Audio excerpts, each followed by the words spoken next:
था ए, मैंने आपको कहा था इसके 3 लेवल से मेंशन है, ये 10, 12, 14।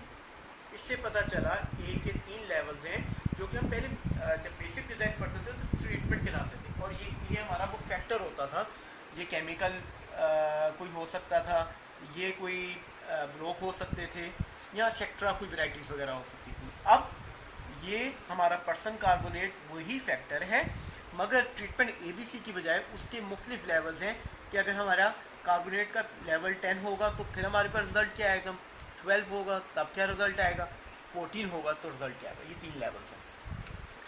ऊपर ऑपरेटिंग प्रेशर है, ये B है हमारा।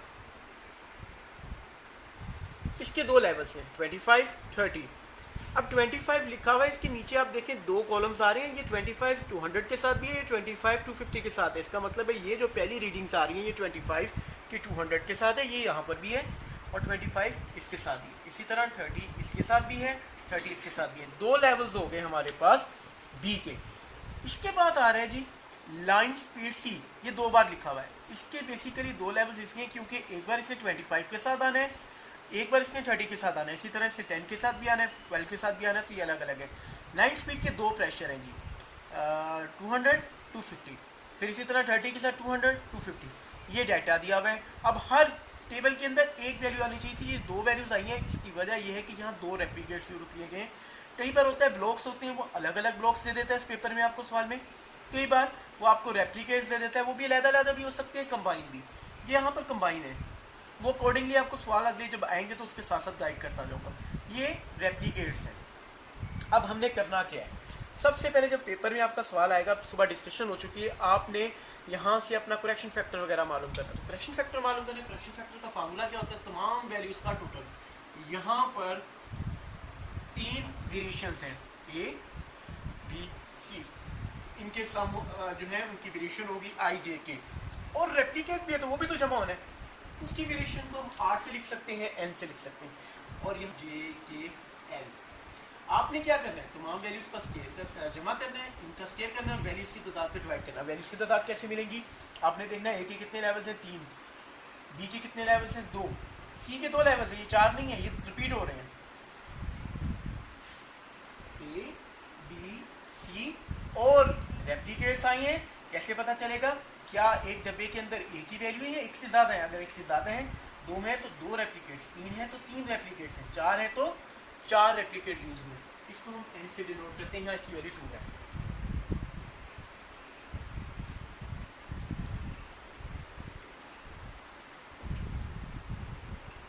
ये वैल्यूज आ गई। अब हमने क्या करना है, इन तमाम वैल्यूज को सम करना है। सिंपल, आप लोगों को कोई जरूरत नहीं खपने के नीचे क्या रहा है इधर क्या रहा है, पहले आप सिंपल वैल्यूज को जमा कर लें। इन तमाम वैल्यूज का टोटल आया था हमारे पास 75। इसका स्केयर, नीचे इनकी वैल्यूज लिख दें, हमारे पास करेक्शन फैक्टर आएगा, मैं कैलकुलेशन नोट से ले रहा हूँ, टाइम नहीं है जी। हमारे पास करेक्शन फैक्टर सारा सोल्व होकर आ रहा है 234.375। जो नोट्स थे उसमें टेस्टिंग प्रोसीजर लिखा हुआ था। 2 काम हो सकते हैं, यहाँ पहले कैलकुलेशंस कर लें, बाद में टेस्टिंग प्रोसीजर कर लें। मेरी आपको मशवरा ये कि आप पहले सारी कैलकुलेशंस कर लें, बाद में कैलकुलेशंस करने के बाद आप सिंपल टेस्टिंग प्रोसीजर लिखें, अनोवा टेबल बनाएं और अपने कैलकुलेशन ड्रॉ करें जी। इसके बाद हमने क्या करना है, जब ये आ गया तो टोटल एसेस लिखा। टोटल एसेस होता है जो आपके डाटे के अंदर जितनी भी वेरिएशंस हैं उनको कंबाइन कर दें और उनका ओवरऑल वेरिएशंस का टोटल एसेस मालूम करें। अब उसके लिए क्या करेंगे, जितनी भी ऑब्जर्वेशन उन सबका करेंगे स्केयर और माइनस कर देंगे क्वेश्चन।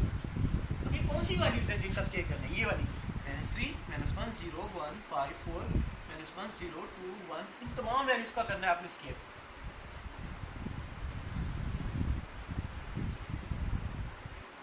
मैं 2 वैल्यूज लिख के और लास्ट वैल्यूज का सोल्व करके स्केयर कर रहा हूँ, आप बेशक पेपर में भी ऐसे करें और माइनस कर दें क्वेश्चन फैक्टर। आपके पास आ जाएगा जी टोटल एसेस, वो आ रहा है 336.625। यहाँ तक तो काम वही बेसिक था जो आज तक आप करते रहे। ये कर लेने के बाद अब आप लोगों ने क्या करना है, आप लोगों ने अब जो मुख्तलिफ फैक्टर्स हैं कौन कौन सी हैं, A, B, C, इनके सम ऑफ स्क्वायर्स मालूम करने हैं, एसेस मालूम करने हैं। अब उनको मालूम करने के लिए आपको अगर SSA मालूम करना है तो सिर्फ A का आपको रिजल्ट चाहिए, B का मालूम करना है तो सिर्फ B की टोटल्स चाहिए, C का मालूम करना है तो C के टोटल्स चाहिए, बाकी कोई वैल्यू उसके अंदर शामिल नहीं होनी चाहिए। यानी जब A आएगा तो A की ही वैल्यूज होनी चाहिए, ना उसमें B की शामिल हो, ना C की हो, ना रेप्लिकेट्स हो।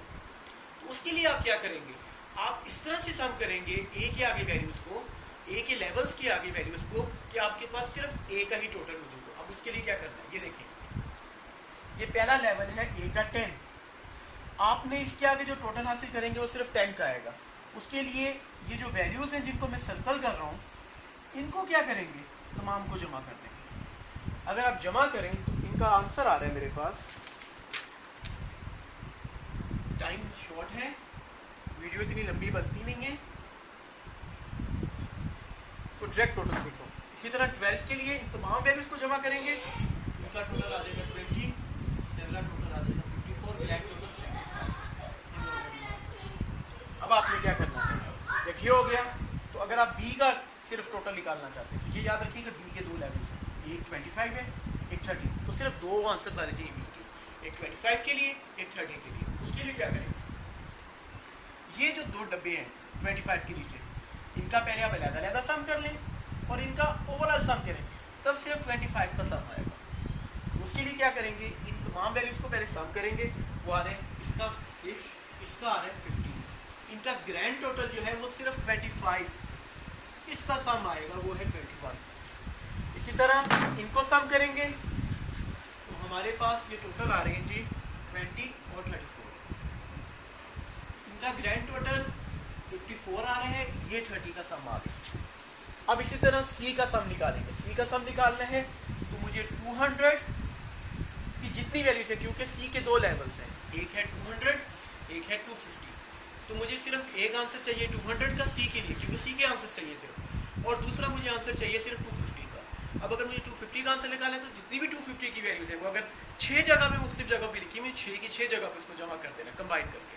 इसी तरह 200 की अगर दो जगह पे वैल्यूज है मौजूद यहाँ पर जैसे हैं, तो हम दोनों जगह पे इसको सम करेंगे। इसके लिए क्या करना है जी, ये जो 200 का सम आया हुआ है 6 और ये 200 का सम आया हुआ है 20, इन दोनों को कंबाइन कर देंगे तो मेरे पास 200 का सम आ जाएगा 26। इसी तरह 250 का सम निकालना है, इसका यहाँ पर टोटल आएगा 250 का 15 और इसका यहाँ टोटल आएगा 34, इन दोनों को कंबाइन कर लेंगे तो मेरे पास इसका टोटल आ जाएगा 49।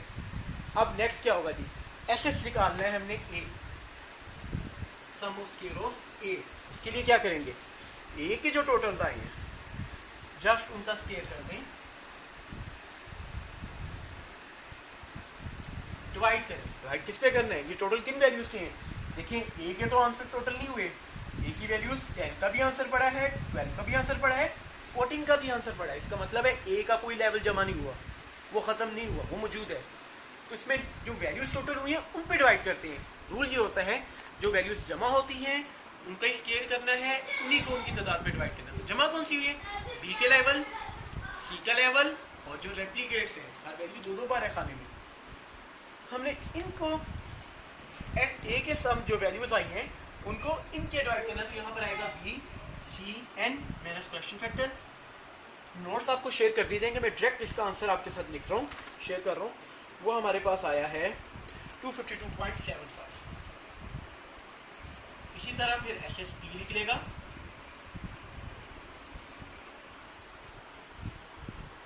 A सम हो चुका है, B मौजूद है, C सम नहीं हुआ और इसका आंसर आ जाएगा 45.375। इसके बाद हम SSC निकालेंगे, जगह खत्म होगी, मैं इस जगह पे SSC निकाल,